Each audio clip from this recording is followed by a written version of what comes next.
Hey, Sam Williams from Down by Law and Black Valley Moon here. I'm doing a What's in My Rig video segment for Pi Records. It's a cool new feature they're doing that apparently caters to psychos like myself that like to obsess over every little nut, bolt, and LED screen and piece of wood and wire that goes into a guitar equipment of any kind. So today I'm going to be going over Black Valley Moon stuff. I have two rigs to go over, my studio rig and my live rig, two different sounds that I kind of bounce between with this band, so I have two different rigs. Other than that, try not to get too excited, maybe have 911 on speed dial in case your heart speeds up too much, and enjoy the rock.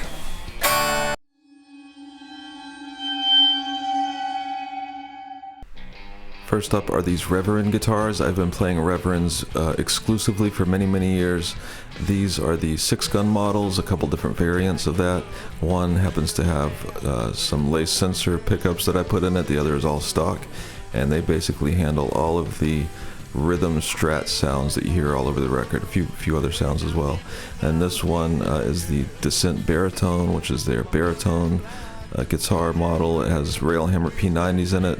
Sounds great on songs like Sons of Dracula and Beware of the Night.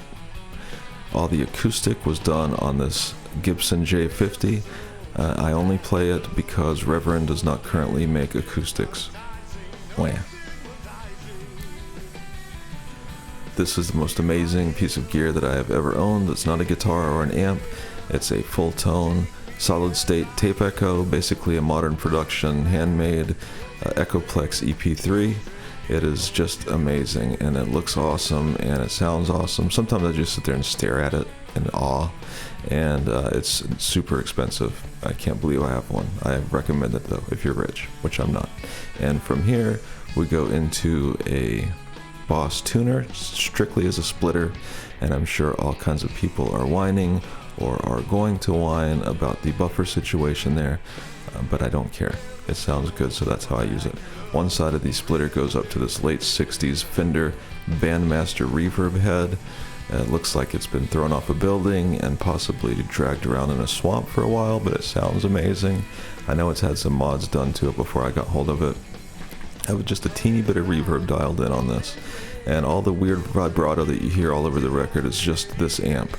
The vibrato sounds great, and with the wet-dry situation and the echo and the reverb on one side and the vibrato on the other, it just sounds awesome.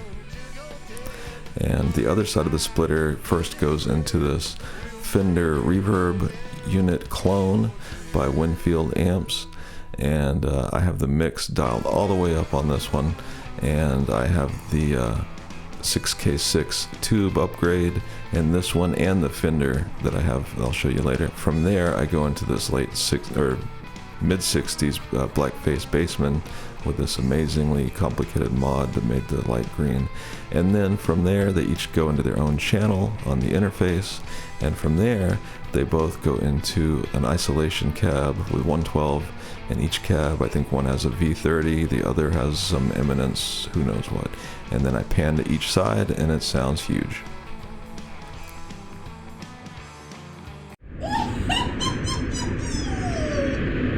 So live I go for kind of more of a garagey Link Ray type sound, a little bit more abrasive, so I use different stuff live. It still has that retro sound, but the guitar that I use mainly these days is this Reverend Sensei Jr. with a Bigsby. It was a limited run they did. It's my favorite guitar of all time. Single P90, double cutaway Bigsby, and I'm determined that I will force them to make this into a Sam Williams signature model one day. Maybe I'll change the color, maybe not.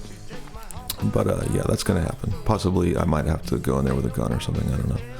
And then the other guitar that I use live sometimes is this other Sensei, but it has a couple of more Gretsch type things in it. It's got TV Jones, Helotron, whatever you want to call them, pickups in them that I put in it, and it just looks amazing. It's probably the coolest looking guitar I've ever seen, and that's entirely all that matters. Okay, and then here's the pedal board. Got your tuner, got your compressor by some guy, Big Lloyd. I don't even think the company's around anymore. That's always on. The Timmy is just a lead boost, basically. I use it to get a little bit more crunch. And then the Blues King pedal by, VFE, has way too many knobs, but it sounds great when you get it dialed in. It's basically a blues driver, I think, a hopped up blues driver. And this pedal here is amazing. I don't want to drag my beloved full-tone tape echo around, and this is the closest thing you can get in the pedal form. Bell Epox Deluxe. And from there, I go into, the actual Fender reverb unit instead of a clone. And something, this thing fails a lot. It's a real pain. So I also have the Surfy Bear version, which is a lot more sturdy and a lot less of a headache. But when I can, and when it's working, I use this one. You just gotta keep your fingers crossed. But I always have the Surfy Bear with me. For the amp, I have a few that I switch between, but my main one that I love is this 1970 Pro Reverb. I think it's got a couple different speakers in it, just whatever cheap Eminence things that sounded better than those 70s Fender speakers. Really no mods done to it, except I do have the preamp pulled out of V1. And basically that's it. Sometimes I play a Vibrolux, sometimes a Super Reverb, but they're all 70s. I love 70s Fender amps. Silver face ones. And that's pretty much it. Hey, congratulations, you made it to the end. I know what you're thinking.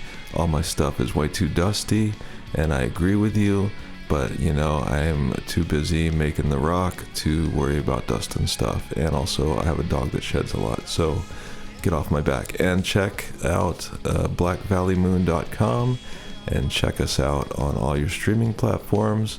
Again, Black Valley Moon, check it.